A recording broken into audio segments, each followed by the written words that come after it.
Pertanyaan ini nggak mungkin bisa dijawab. Apakah bid'ah yang kamu lakukan Nabi SAW sudah tahu belum? Dia jawab ya salah, dia jawab tidak salah. Apakah bid'ah yang Anda lakukan, yang Anda anggap sebagai hasanah, kebaikan, sudah diketahui oleh Rasulullah SAW?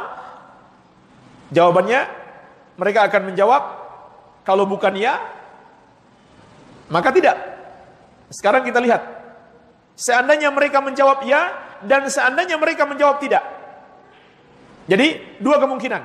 Kemungkinan yang pertama, mereka jawab ya. Nabi SAW sudah mengetahui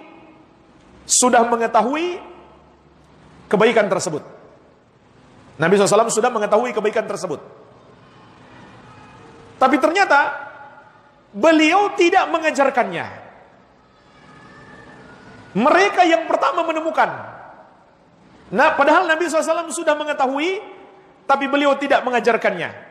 Maka jemaah sekalian, ini mengandung tuduhan kepada Rasulullah SAW sebagai orang yang tidak melakukan tugasnya sebagai Rasul dengan baik.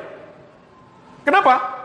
Karena kalau beliau sudah tahu kebaikan tersebut, maka tugas beliau adalah menyampaikan kepada kita. Kalau mereka mengatakan sebenarnya Nabi sudah tahu tapi tidak mengajarkan kepada kita, berarti menuduh Nabi Muhammad SAW tidak melakukan tugasnya dengan baik. Nah, jemaah sekalian, inilah yang dipahami oleh Imam Malik. Sebagaimana kata beliau, "Man ibtada'a fil islami bid'atan yaraha hasanatan, faqad za'ama anna Muhammadan sallallahu alaihi wasallam khana risalah." Barang siapa berbuat bid'ah dalam Islam, lalu dia anggap itu adalah bid'ah hasanah, maka dia sama saja menuduh Rasulullah SAW mengkhianati tugas kerasulannya. Artinya, sama saja dia mengatakan Nabi SAW tidak melakukan tugas sebagai Rasul dengan baik. Apa tugas beliau sebagai Rasul? Mengajarkan semua kebaikan. Ternyata mereka menuduh ada kebaikan yang Rasul sudah mengetahui tapi tidak beliau ajarkan. Ini jemaah sekalian, bahaya bid'ah.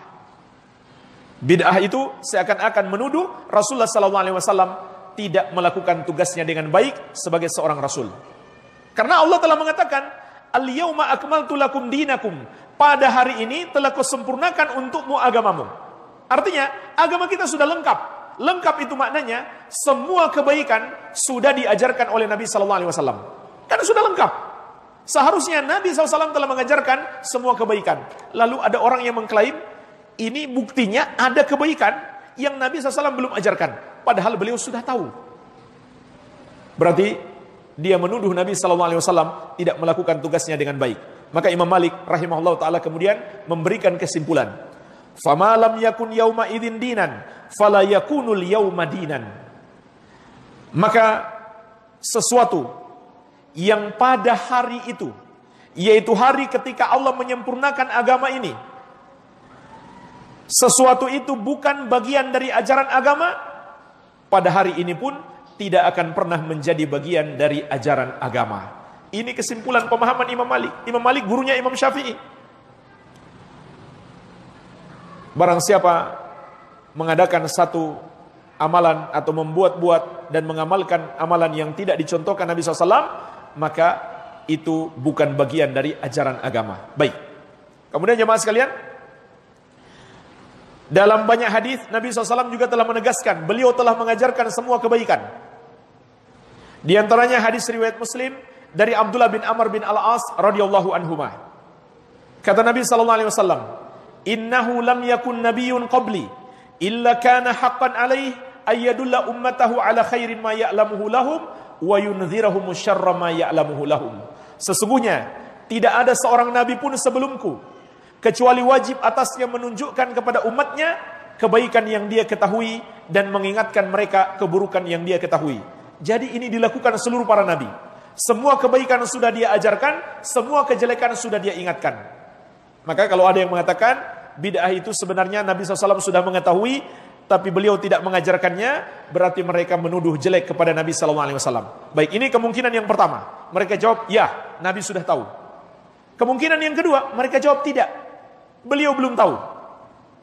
Beliau belum tahu. Maka jemaah sekalian, ini seperti asar yang kita sebutkan tadi. Kalau mereka jawab tidak, bid'ah ini beliau belum tahu, makanya beliau belum ajarkan. Itu sama saja mereka mengatakan, kami lebih hebat daripada Rasulullah SAW. Iya.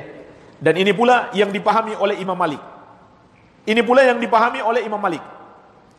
Sebagaimana dalam sebuah athar dari Imam Malik rahimahullahu ta'ala, disebutkan oleh Imam Asy-Syatibi dalam kitabnya Al-I'tisam. Ada seorang anak muda berkata kepada Imam Malik, "Ya Aba Abdullah, min aina uhrim?" Wahai Imam Malik, Abu Abdullah, dari mana saya mulai berihram?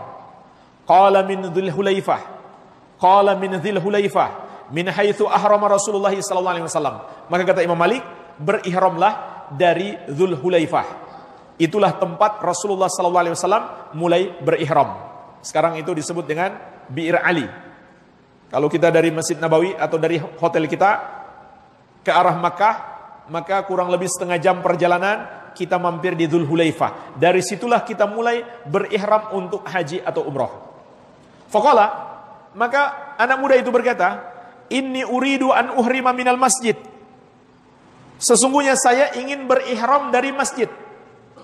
Faqala la taf'al, maka Imam Malik mengatakan jangan kamu lakukan. Lalu orang itu berkata lagi, "Fa inni uridu an uhrima minal masjid min indil qabr." Saya tetap akan berihram dari masjid dari dekat kubur Nabi sallallahu alaihi wasallam. Kenapa jemaah sekalian? Mungkin logikanya, dan ini logika umum orang yang melakukan bid'ah. Kalau dia berihram dari masjid, maka tempatnya lebih jauh. Lebih jauh daripada Dzul Hulaifah. Lebih jauh untuk ke Makkah. Lebih jauh berarti lebih banyak. Langkah-langkah kakinya lebih banyak, pahalanya pun lebih besar. Ditambah lagi masjid Nabi, masjid yang mulia. Tambah lagi kubur beliau. Yang dikubur di situ orang yang mulia. Maka ini namanya akal-akalan. Menggunakan akal-akalan, tidak mengikuti dalil. Iya. Maka apa kata Imam Malik? La taf'al, jangan kamu lakukan. Fa inni akhsha 'alaikal fitnah. Karena aku takut kamu tertimpa fitnah. Maka orang itu bertanya, "Wa ayu fitnatin fi hadhihi?" Fitnah apa? Innama hiya amyalun aziduha. Itu kan hanya nambah beberapa mil saja. Jadi logikanya kan tambah banyak, masa mendapatkan fitnah? Fitnah apa? Maka perhatikanlah jemaah sekalian apa jawaban Imam Malik. Wa ayyu fitnatin a'zam min antara annaka sabaqta ila fadilatin qassara anha Rasulullah sallallahu alaihi wasallam. Fitnah apa yang lebih besar daripada engkau memandang dirimu mampu mendahului Rasulullah sallallahu alaihi wasallam untuk melakukan satu keutamaan yang Rasulullah sallallahu alaihi wasallam ternyata belum sanggup melakukannya. Artinya apa? Fitnah apa yang lebih besar daripada engkau merasa lebih hebat, lebih afdal, lebih mulia daripada Nabi sallallahu alaihi wasallam. Nabi saja tidak melakukannya, kamu melakukannya. Berarti kamu merasa lebih hebat daripada Nabi sallallahu alaihi wasallam. Artinya sebenarnya dia sudah tersesat karena melampaui batas. Kemudian Imam Malik berkata, sesungguhnya Allah Subhanahu wa taala berfirman, "Falyahdharil ladzina yukhalifuna an amri an tusibahum fitnah aw yusibahum adzabun alim." Hendaklah takut orang-orang yang menyelisihi petunjuk Rasul, mereka akan ditimpa fitnah atau ditimpa azab yang pedih. Apa yang dimaksud fitnah di sini jemaah sekalian? Maksudnya adalah kesesatan.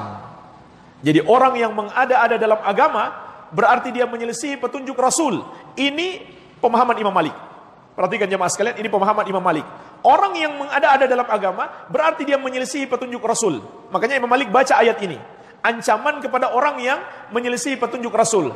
Kemudian dia akan ditimpa fitnah, yaitu dia pasti tersesat. Itulah sebabnya Nabi SAW menegaskan, kullu bid'atin dolalah, setiap bid'ah itu sesat. Karena orang yang menyelisihi petunjuk Nabi SAW, yaitu berbuat bid'ah, Allah katakan dalam ayat ini akan ditimpa fitnah, yaitu tersesat. Ini pemahaman Imam Malik rahimahullahu ta'ala.